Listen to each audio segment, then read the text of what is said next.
welcome to the latest Friday News Roundup.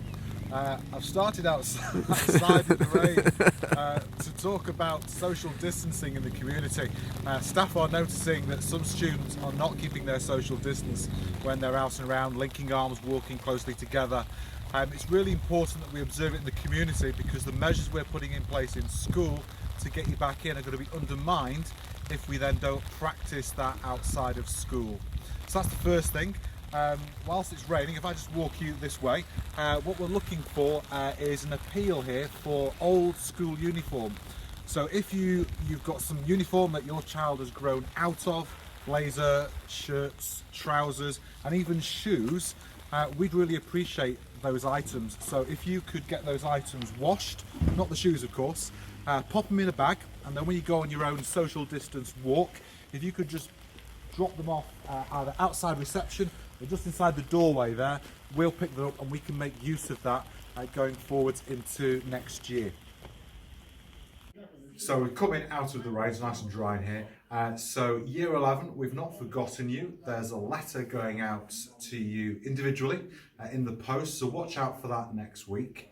And also, we have done some work linking up with Eton College. And yes, I do mean the Eton College in London. And they are offering us some courses that you can access, which are related to life skills. So we'll send you some more information on that next week, but I really encourage you, Year 11s, free opportunity here to take up an offer from Eton College in London. It won't be many times in your life you could probably say, I studied at Eton. So next week is a really exciting week for us here at the Kings because this is the first week when we start doing some face-to-face contact with our students, starting of course with our Year 10s and our Year 12s. Check out the news summary update this week. I've done reminders of all the things you need to know in relation to those events. And don't forget, if you've not opted into any of those yet, it's not too late. You can opt in right up to the very last minute. Just make sure you let the school know in advance. And again, I've put the details onto the website as to who you need to contact if you want to opt in at a later point. Also next week, of course, are the Year 7, 8 and 9 Teams meetings with their chapter leaders. That's an opportunity for a touch base with chapter leaders, as well as getting to have some contact with your chapter members as well. So again, if you've not opted into that one, you can still do that. We need to have your consent form sent back though to take part in Teams meetings with chapter leaders. Also on my news roundup this week, I've included some details of the virtual work experience that Year 9 and Year 10 students were taking part in this week. So just have a look and see the kind of things that they have been taking part in and the experiences they've been given. And a reminder that pupils who are sending work in, and there's so much great work coming in now, really impressed with it. We're giving 50 points for pupils who send in a quality piece of work that's meeting the success criteria. And if your work is so good that the teachers are putting it forward to the gallery that goes on each week, we are giving a further 100 points on to your track it points. And those will be used when we reopen in September, hopefully, in terms of spending them on rewards. Okay, so it's now time for the challenge time. So if you took part in the challenge that we set last week around the alternative careers for the staff, the answers to that are now posted to the website.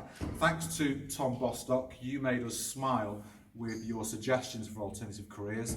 I will take the National Park Manager because it was Mr. Worthington who got the alternative career as being a dancer. That made us all smile. So thanks for that one, and if you took part, check out what those careers actually were. The challenge that I set for the Amazon voucher, there were no valid entries for that one, so we're going to do a £40 rollover to next week. And it's the same again. I'm asking you to have a look at the BBC4 Shock and Awe programme to do with electricity. There are now 2 episodes out there.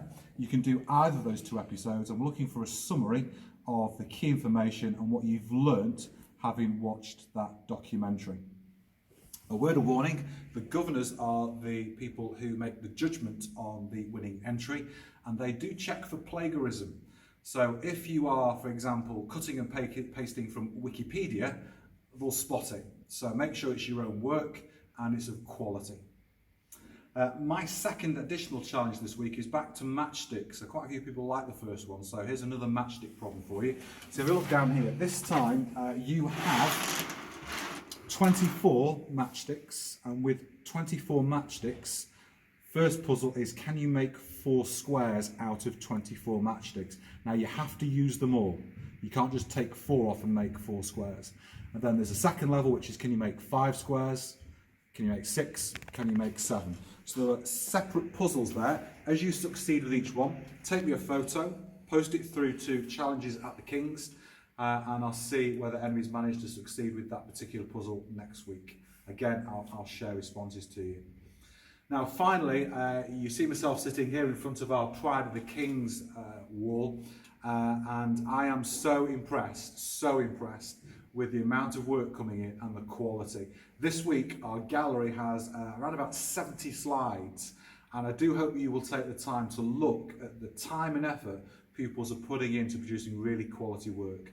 I do ask staff to select the best ones, and they've been able to select that amount of work. It's just snowballing week on week on week. So if you're in the gallery, people, well done. I'm really impressed with all the work that's in there. So all it remains for me to say is stay safe. I'll tune in again, of course, next Friday, give you an update. But please do take some time this week to check out the gallery. Just sit back and relax and enjoy the fantastic work our students are doing during lockdown.